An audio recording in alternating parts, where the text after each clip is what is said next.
India's first organic ice cream. Better ingredients, better ice cream. Organic Creamery by Iceberg. ఇప్పుడు big boss నుంచి రాగానే మనం చూస్తాము ఆ బిగ్ బాస్ గెస్ట్లు ఎవరైతే ఉంటారో వాళ్ళు ఆ ఓపెనింగ్స్ అని ఈ ఓపెనింగ్స్ అని ఎక్కువ టీవీలో కనిపించడం బిజీగా ఉంటారు. బట్ మీరు ఎంత మంచి చేసినా ఎప్పుడు మీరు అది బయట కనిపించదు. చాలామంది నేను ఇన్స్టాగ్రామ్లో సోషల్ మీడియాలో చూసేది ఏంటి అంటే రైతు బిడ్డ అని ఒక ట్యాగ్ పెట్టుకొని గెలిచాడు, ఆ పేరు పెట్టుకొని బిగ్ బాస్ టైటిల్ డబ్బులు తీసుకున్నాడు, బట్ ఎవరికి ఇవ్వలేదు అని. బట్ సెర్చ్ చేస్తే మా ఐ డ్రీమ్ టీమ్కి కొన్ని వీడియోస్ మాత్రమే దొరికాయి. సో దాని వెనకాల ఉన్న రీజను, అసలు మీరు బిగ్ బాస్ నుంచి వచ్చిన డబ్బులు ఏం చేశారు, ఎలా పంచారు అనేది చాలామందికి తెలీదు. అసలు మీ కట్టింగ్స్ పోగా ఎన్ని మిగిలాయి, బిగ్ బాస్ నుంచి మీకు మిగిలింది ఏంటి అనేది ఒక్కసారి నేను విత్ ఆడియన్స్కి మనకి దొరికిన విజువల్స్ కూడా ప్లే చేస్తాను. ఫస్ట్ మీరు చెప్పండి. అంటే నార్మల్గా నేనేమనుకున్నా అంటే సరే విన్నర్ అమౌంట్ 50 లక్షలు 50 లక్షలు అయితే యావర్ ఫోర్త్ వచ్చింది కాబట్టి 15 లక్షలు తీసుకెళ్ళి నేనేమనుకున్నా 30 లక్షలు కదా మంచిగా చాలా మందికి మంచవచ్చు. అంటే నేను అనుకున్న దానికన్నా ఇంకొంచెం మంచిగా వచ్చింది కదా అంటే నేనేమనుకున్నా అంటే 30 లక్షలు కదా చాలా మందికి మంచవచ్చు అని నా లోపల ఉండే. సరే ఇట్లా అయింది కొన్ని రోజులు ఇంకా నాకు తెలియదు కదా అప్పుడే ఇస్తారేమో తర్వాత ఇస్తారేమో అని నేను అనుకున్నా. ఈ అందరూ ఈ వచ్చినాయి ఏం చేసినావు, అది రాకముందుకే వచ్చినాయి ఏం చేసినావు అంటారు.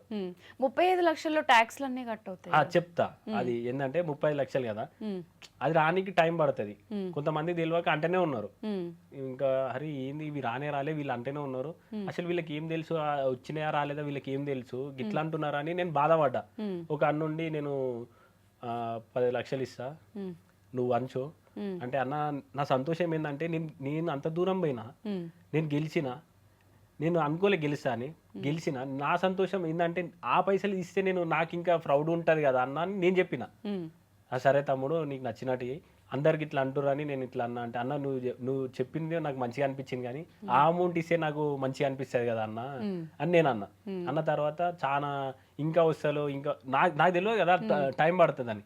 తర్వాత కొన్ని రోజులకి అమౌంట్ వచ్చింది. అమౌంట్ ఎట్లా వచ్చింది 30 లక్షలు 30 లక్షల దాంట్లో 40% జిఎస్టీ కట్టు 40% కారు. ఆ కారు ఏదో నేను కొన్నా అంటారు, అది గిఫ్ట్ అని చెప్పారు. అది పోగానే 8.5 లక్షలు కట్ చేసారు. కార్కి కూడా అమౌంట్ కట్ చేశారా? అట్లా అయితేనే తీసుకో లేకపోతే అది అన్నే ఉంటుంది అని అన్నారు. మరి ఇళ్ళకెళ్ళి ఇవ్వాలి 8.5 లక్షలు ఇళ్ళకెళ్ళి ఇవ్వాలి. సో అదే డబ్బులు మీరు అవన్నీ చూసిరా చేసిరా అంటే తర్వాత అల్లకెళ్ళి అయిపోతాయి అన్నారు. నేనేమనుకున్నా ఈడేమవుతుంది 30 లక్షలు ఇంతమందికి వంచాలి అని నేను ఎక్స్పెక్టేషన్ పెట్టుకున్నా. ఇంతమందికి సాయం చేయాలి అని ఇంతమందికి చెప్పినా, నేను స్టేజ్ మీద ఏం చెప్పినా ఈడేం చెప్తున్నా 40% పోయింది. 30 లక్షలల్లా 40% పోయింది. కారుకి 8.5 లక్షలు, ఇంకోటి వస్తే నెక్లెస్ 5 లక్షలు. అది టీమ్ గిఫ్ట్ ఇచ్చారు కదా. టీమ్ గిఫ్ట్ అన్నారు. ఆడికి పోయినాక గిఫ్ట్ ట్యాక్స్ గిట్లే ఉంటది అన్నారు. ట్యాక్స్ కట్టించుకున్నారా? ఏందన్నా గిట్లా అంటున్నారు, ఆడ చెప్పింది ఏంది ఈడ చేసేది ఏంది, నాకు ఏది వద్దన్నా మా ఊళ్ళో వద్దన్నా ఊకుంటారు మాకు ఇట్లా అంటే రూల్సే అన్న. ఇవన్నీ ఆఫ్ స్క్రీనే జరుగుతాయి కాబట్టి ఇవన్నీ ఆడియన్స్ కి తెలీదు. అరే నాకేమో నేను ఇట్లే చూస్తున్నా అన్న ఏం జరుగుతుంది అన్న నాకు అర్థమైతే లేదు. మనం చెప్పింది ఒకటి ఇప్పుడు చేసేది ఒకటి, మళ్ళీ వాళ్ళు చూస్తే ఏమనుకుంటారు ఈ వేడికెళ్ళి తేవాలి ఇట్లా తేవాలి అంటే ఇంకేమున్నది అల్లకెళ్ళే కదా కథ చేసేది. ఇప్పుడు మనకి ఇచ్చింది ఏంది, కార్ ఇస్తా అన్నారు కట్ చేసారు, నెక్లెస్ ఇస్తా అన్నారు కట్ చేసారు. ఈ 40% ఏమున్నాయి అలా ఇవన్నీ పోగా ఎంత వచ్చినాయి అసలు? నువ్వు ఒకసారి 40% అంటే నువ్వు లెక్క పెట్టుకో, 8.5 అంటే నువ్వు లెక్క పెట్టు, 5 అంటే నువ్వు లెక్క పెట్టు. ఫస్ట్ నేను శివాజీ అన్న, బోలే అన్న, సందీప్ అన్న, లాయల్ వీళ్ళందరూ వచ్చినప్పుడు నేను 1 లాక్ మా ఊరు నుంచి స్టార్ట్ చేసిన. క్వింటల్ బియ్యం 1 లాక్ అని. దీని ఓను సపరేట్ నాకు అదనంగా ఇంకొంచెం ఖర్చు అయింది. మీ డబ్బులు ఇవి పెట్టంగా ఇవి నాకు సందీప్ అన్న ఒక 25,000 ఇచ్చిండు.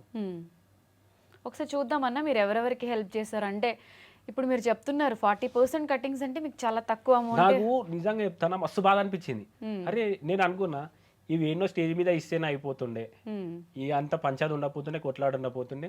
సార్ మీకు నచ్చిన వాళ్ళకి గిట్లే అన్న ఒక్కొక్కసారి అనిపిస్తుంది ఇట్లన్నా అయిపోవు, ఇవన్నీ కటింగ్స్ ఏంది ఇవేంది మళ్ళీ ఇట్లా ఏం చేయాలి వీటిని ఇట్లా. అంటే అన్ని డబ్బులు వచ్చాయి అంటే రైతు బిడ్డ అనే ట్యాగ్ వాడుకుని విన్ అయిపోయాడని మాట్లాడారు కానీ బట్ ఈ కట్టింగ్స్ ఇవన్నీ ఏమో ఆడియన్స్ కి తెలియదు. తెలియదు కదా, ఆడికైనా శివాజీ అన్న చెప్పిండు ఏడ మన ఇంటికి వచ్చినప్పుడు వానికి రాలేదు గింట్లే వచ్చినాయి శివాజీ అన్న అన్నాడు, బోలే అన్న చెప్పిండు. వీళ్ళిద్దరూ మీకు బిగ్ బాస్ హౌస్ నుంచి కోర్ట్ కేసులు అయినప్పటి నుంచి జైల్లో ఉన్నప్పటి నుంచి కూడా బాగా సపోర్ట్ చేశారు. బోలే అన్న శివాజీ అన్న. ఇక బోలే అన్న మొత్తం లాయర్లను తీసుకొని వచ్చిండు మంచిగా. అంటే నేను లోపల ఉన్నా, బయటకు వచ్చి మొత్తం లాయర్లను వాళ్ళని వీళ్ళను తీసుకొచ్చి చేసిండు. నేనేమో 4 రోజులు ఉన్నా కదా అట్లా. కానీ చాలా అంటే ఎలా అనిపించింది ఆ జైలు ఎక్స్పీరియన్స్? అంటే బిగ్ బాస్ నుంచి వచ్చాక టైటిల్ బిగ్ బాస్ నుంచి వచ్చిన తర్వాత నిజంగా చెప్తున్నా, జైల్లో ఉంటే పవోని గిట్ల ఇట్లా రావద్దు, పవోళ్ళ గిట్ల ఇట్లా రావద్దు, అంత ఉంటుంది లోపల. ఇక నాకు బాధ అనిపించింది, శత్రువులైనా సరే పోవద్దు అని కోరుకుంటారు. ఎందుకంటే టైటిల్ విన్ అయ్యి హ్యాపీగా కప్పు తీసుకెళ్లి ఊర్లో చూపిద్దాం అనుకున్నారు, అన్ఎక్స్పెక్టెడ్ గా జైలు అనేది. నాతో మళ్ళీ తమ్ముడికి ఇట్లా వచ్చిండు, మా సెకండ్ తమ్ముడు. ఇంతకుముందు యాక్సిడెంట్ అయింది థర్డ్ తమ్మునికి, సెకండ్ తమ్ముడు నాతో వచ్చిండు జైలుకి. ఆయన మీద ఇట్లా పెట్టిరు కేసు. ఏటు ఇప్పుడు తమ్ముడే స్టిల్ ఇప్పటికి ఇద్దరి మీద నడుస్తుంది. ఇప్పుడు ఇది క్లోజ్ అయ్యే ఛాన్సెస్ ఏం లేవా? అంటే వాళ్ళు ఏం చెప్తున్నారు? తిరగాలి, ఇంకా తింపుతున్నారు, తిరుగుతూనే ఉన్నాం అట్లా. అంటే మీరు వాంటెడ్ గా చేసింది కాకపోయినా కూడా పనిష్మెంట్ మీరు తీసుకోవాలి. శిక్ష అంటే ఇప్పుడు బిగ్ బాస్ హౌస్ లో 3 months ఉండడమే, ఫోన్ ఇవన్నీ లేకుండా అదొక మెంటల్ స్టేట్ కూడా ప్రాపర్గా ఉండదు అని చెప్తూ ఉంటారు. దాని వెంటనే బయటికి రావడం, ఈ గొడవ జరగడం, మళ్ళీ సడన్గా జైలుకి వెళ్ళడం అంటే ఇంట్లో అమ్మ నాన్న ఏమనుకుంటారు? మీరు విన్ అయ్యి వచ్చినా కూడా అరే మీ కొడుకు జైలుకి పోయాడు అంటే వాళ్ళకి కూడా బాధ ఉంటుంది కదా. ఆ టైంలో పేరెంట్స్ సపోర్ట్ ఎలా ఉంది మీకు? చెప్పిన కదా, బాపు జైలు కానీ మా వాడు వస్తేనే ఇన్నే ఉంటాను, ఇక లాయర్లు ధైర్యం చెప్పారు. మా అమ్మ ఏంటంటే ఉట్టిగానే ఇట్లా అయిపోతుంది, నెత్తి మొత్తం ఇట్లా వేసేసుకొని, మీరు ఆ వీడియోలు ఇట్లా చూసి అర్థమైపోతుంది. నేను ఒకటే చెప్పిన, అమ్మ నేనేం తప్పు చేయాలి, నేను వస్తా, ఇది ఒకటే చెప్పిన. నువ్వేం ఫస్ట్ చెప్పిన, బాపు అమ్మని చూసుకో, అమ్మ టెన్షన్ పడుతుంది, అమ్మ నేను పోయేస్తాను ఇట్లా చెప్పిన. నేను వస్తా, నేనేం తప్పు చేయాలి, ఓలో చేసిన తప్పుకు నేను పోతున్నా కానీ నేను మళ్ళీ వస్తా అని చెప్పిన. మా అక్క చెప్పిన ధైర్యంగా ఉండుర్రి, ఏం కాదు మనం చేయలే, దేవుడు చూసుకుంటాడు అని చెప్పి. మీరు ఆ వీడియో ఇట్లా చూస్తుంటే కాళ్ళకి లోపలికి పోయి మళ్ళీ వచ్చి మళ్ళీ మా అమ్మకి చెప్పిన, నేను వస్తా అమ్మ అని. అంటే చెయ్యని తప్పుకి స్టిల్ పనిష్మెంట్ ఇప్పటికీ నడుస్తూనే ఉన్నది. ఏం చేసాం ఇక తలరాత అని పోతా ఉన్నా. అంటే అనిపిస్తుందా అంటే బిగ్ బాస్కి వెళ్ళకపోతే ఇవన్నీ జరగకుండా ఉండేవి కదా అని? అంటే అట్లా కాదు, ఇప్పుడు ఆ కేసు అది ఏంది, ఇప్పుడు చిన్న వయసులో మనం చెయ్యని, ఇప్పుడు చేసిన తప్పు పోతేనే చేసిన. ఇప్పుడు మొన్న కోర్టుకు పోయినా, చేసిన వాళ్ళే సంతోషంగా ఉన్నారు, నేను చెయ్యలే, నాకు బాధ అవుతుంది. ఏం చేసినావు అంటే ఆ వాయికాలం కొట్టినా, ఆ డైరెక్ట్ అంటే ఆ వాయికాలం కొట్టినా. నాకు అసలు నవ్వాలా ఏడవాళ్ళ అర్థమైంది. ఏ కేసులో చాలా చిన్నగా కొట్టేసినా అలా అంటాడు. వాళ్ళది ఎట్లుంటే తెలుసు కదా, చిన్న అటెంప్ట్ మర్డర్ బాయ్ అంట. మీ అమ్మ మర్డర్ చేసిన వాళ్ళు మంచిగా ఉన్నారు, ఏం చేయని వాళ్ళు తిరుగుతా ఉన్నారు. అంతా అసలు సిచ్యువేషన్. నేను మా తమ్ముడు ముఖం తీసుకున్నా, ఏందిరా ఇది ఇద్దరు, ఏందిరా ఇది, వాళ్ళేమో మంచిగా ఉన్నారు, మనం ఎందుకు బాధపడుతున్నాం అని ఉన్నది కదా. వాళ్ళు కొట్టిరు, పంచాయతీలు ఉన్నాయి, అన్ని ఉన్నాయి, ఇక వేరే వేరే పంచాయతీలు ఉన్నాయి, వాళ్ళు మంచిగా ఉన్నారు. ఇక అలా పోయినాక ఆ నా ముఖం చూసుడు, నేను వాని ముఖం చూసుడు, ఇద్దరం. ఇక కోర్టు అంటే ఎట్లుంటది, ఇట్లా పెట్టుకొని ఇక లోపల నవ్వుతున్నాము, అడిగిపోతేనేమో అలా చూస్తేనే ఇట్లా అనిపిస్తుంది, గమ్మతున్నది. ఇక సో ఈ కష్టం బేసిక్ గా పగోడికి కూడా రావద్దు, అదే కదా, అందుకే అన్న ఎవ్వరికి రావద్దని. చెయ్యని తప్పుకి అంటే అటు ఏడవలేని సిచ్యువేషన్, నవ్వలేని సిచ్యువేషన్. నిజంగా మీతో మాట్లాడుతుంటే తెలుస్తుంది, నిజంగా ఆయన డబ్బులు ఏం చేశారని సోషల్ మీడియాలో అందరూ మొత్తుకున్నారు. ఒకసారి ఏం చేశారో ఆయన ఏం చెప్పరు, జస్ట్ మా టీం కలెక్ట్ చేసిన వీడియోస్ కొన్ని చూపిస్తా చూడండి. సోయల్ కూడా మీ పొలంలోకి వచ్చి ఇది పంట, ప్రియాంక కూడా వచ్చినట్టుంది నాకు తెలుసు ఆ టైంలో కదా. ఎప్పుడు వచ్చారు ఇది అన్న నాటేసేటప్పుడు అన్న ఒకసారి అంటే ఇట్లా చేద్దాం అంటే నార్మల్గా అన్నకి ఇట్లా ఉండే ఇట్లా ఫార్మింగ్ చేద్దామని, అన్న మనం నాటేసేటప్పుడు చేద్దామన్నా అని చెప్పిన. నిజంగా అన్న వచ్చిన తర్వాత మళ్ళీ లాస్ట్కు అంటే ఇంటికి పోయేటప్పుడు ఒకటే అన్నాను, నేను ఎప్పటి నుంచి అనుకున్నా మంచిగా అనిపించింది, కానీ జిమ్లో వర్కౌట్ చేసిన దానికన్నా పొలంలో చేసిన దానికి చాలా వేరే ఉండదు.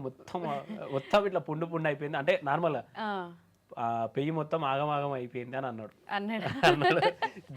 ఎన్ని ఎకరాలు ఉంటుంది అన్న పొలం? అంటే ఒక 2 తక్కువ ఉంటుంది, మొత్తం కలిసి 8 ఎకరాలు ఉంటుంది మొత్తం కలిపి. మీకు ఇష్టం స్టిల్ ఫార్మింగ్ అంటే? ఇప్పటికీ అదే బంతి పెట్టినాం, మళ్ళీ ఇప్పుడు నాటేసినాం నాటి పత్తి ఇట్లా పెట్టి మళ్ళీ వేశారు. ఓకే, మమ్మల్ని కూడా తీసుకెళ్ళండి ఎప్పుడైనా. ఖచ్చితంగా. మీరు హెల్ప్ చేసిన ఇవన్నీ ఎందుకన్నా ఎక్కడ ఎక్కువ ప్రమోట్ కాలేదు, ఎక్కడ చూపించలేదు? ఎవరి అమ్మాయి?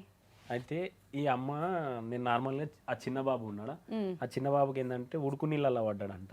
అంటే వెనకకు తోసేసిరంట ఎవరో వాళ్ళ దాంట్లో. అంటే కొంచెం బ్యాగ్ మొత్తం హాట్ వాటర్ తుంటే మొత్తం ఇట్లా అయిపోయింది, చర్మం మొత్తం ముసిపోయింది. ముసిపోగానే నేను చూసిన వీడియో చూసి ఎక్కడ అని కామెంట్ పెట్టిన. కామెంట్ పెట్టంగానే వాళ్ళు విత్ ఇన్ అంటే పెట్టిన ఆయన ఒక 24 hours నాకు రిప్లై ఇచ్చిండు. అన్న ఇట్లా మనం చేద్దాం అనుకుంటున్నాం అన్న, ఒకసారి మీరు ఏడున్నారో చెప్పండి అంటే, వాళ్ళు ఉండి మేము ఇట్లా హైదరాబాద్ వస్తున్నాం అంటే సరే అని నేను మన ఆఫీస్కి పిలిపించి మనతో ఇట్లా అవుతుంది అంటే వాళ్ళు స్కానర్ పెట్టమన్నారు. స్కానర్ అంటే నాకేమో భయం ఏంటంటే స్కానర్తో కొంచెం వేరే జరుగుతుంది అన్న, మీ నంబర్ కింద పెడతా, మీ డీటెయిల్స్ కింద పెడతా, మీ డీటెయిల్స్ పెడితే ఎవరైనా మీకు చెయ్యాలనుకుంటే ఎవరైనా చేస్తారు. స్కానర్ ఏంటంటే కొంచెం వేరే ఉన్నది బయట, వద్దన్న నాకు ఇప్పుడు ఎవరో మళ్ళీ నన్ను అంటారు. నంబర్ పెడితే డైరెక్ట్ మీకు ఫోన్ వస్తుంది, మీకు అట్లా చెప్తారు. ఎవరైనా నాకు కాంటాక్ట్ అయినా మీకు ఫోన్ చేస్తా, పలానా వాళ్ళు మీకు చేస్తారంట, డైరెక్ట్ మీరు ఫోన్ పే నాన్న లేకపోతే అది పెట్టేసేయండి అన్న అని చెప్పిన. నా నుంచి కొంతమంది ఫోన్ చేస్తే వాళ్ళకు డైరెక్ట్ ఫోన్ చేసి డైరెక్ట్ వాళ్ళకి ఇవ్వండి అని నేను చెప్పేసిన. ఓకే, అలా హెల్ప్ చేశారు. ఇది రైతుల కోసం బేసిక్గా మన ఇండియాలో ఉన్న దౌర్భాగ్యం ఏంటి అంటే ప్రతి ఒక్కటి కూడా ప్రైజ్ దాన్ని డిజైన్ చేసేవాడు ఫిక్స్ చేస్తాడు. మీరు పోరాడేది చాలా జెన్యూన్ అనిపించింది, ఎందుకంటే రైతులు పండించే కష్టానికి వాళ్ళు ఎప్పుడూ ప్రైజ్ వాళ్ళు డిసైడ్ చేయలేరు. ఎంతోమంది రైతులు ఏడవడం, సూసైడ్లు చేసుకోవడం, బాధపడడం కూడా నేను చూశాను. ఈ ఫైట్లో మీ నాన్నగారు కూడా ఉన్నట్టున్నారు ఈ పోరాటంలో. ఇది ఎప్పుడు చేస్తారు? ఇది వడ్లు అన్నీ తీసుకొచ్చినాం, ఒక దగ్గర పోసినాం. అంటే ఇప్పుడు వరి అయిపోయి వానలు పడతాయి, ఎందుకంటే వడ్లన్నీ తీసుకొచ్చి ఇంటి ముంగట పోసినాం, ఇంటి పక్క పొండి పోసినాం, పొలంలో పోసినాం. ఈ 3 దగ్గర వాన పడి మొత్తం నానుతున్నాయి. ఆ ఐకేపీ సెంటర్లో ఎవరు కొంటలేరు. కొనకపోతే ఇప్పుడు రైతు పరిస్థితి ఏంది? అట్లా ఊళ్ళో మా యొక్కలే కావు, అందరి నానుతున్నాయి, ఖరాబ్ అవుతున్నాయి. మా ఊర్లో స్టార్ట్ అయింది వడ్లు కొను అని. అది పార్టీ కోసం చేయలేదు, దేనికోసం చేయలేదు, రైతు కోసం కూర్చొని మా వడ్లు కొనుర్రి, ఇది కొనకపోతే ఇంకా ఏం లేదు, ఇంతగానం కష్టపడి పండించిన పంట నేలపాలు అయిపోతుంది అని ఆ బాధతో కూర్చున్నది అక్కడ. ఇక కొంతమంది ఏమంటారు, పాలిటిక్స్ లోకి వెళ్దాం అనుకుంటున్నారా, లేకపోతే ఇవన్నీ ఎందుకు చేస్తున్నారు, దీనికోసం చేసిండు దానికోసం చేసిండు అని ఈ కడుపు తిప్పలు ఎవరు చూడరు. ఒక రైతు ముంగట్టుకు వచ్చి పోరాడితే ఆయన ఒక అడుగు వేస్తే 10 అడుగులు వెనక గుంజుతారు.